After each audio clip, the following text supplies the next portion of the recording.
the next project here is this electronic battery-powered Razor scooter. It up for about $16, and it doesn't appear to be working. It's able to hold a charge. So you turn on the power, and there's definitely power.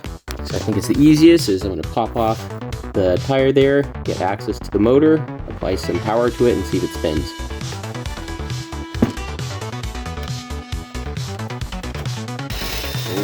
Let's check this button here, the button here, the switcher.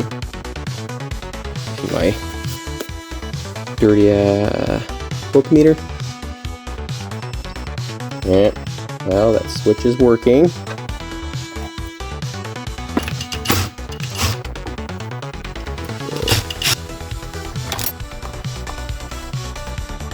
Well, they're good.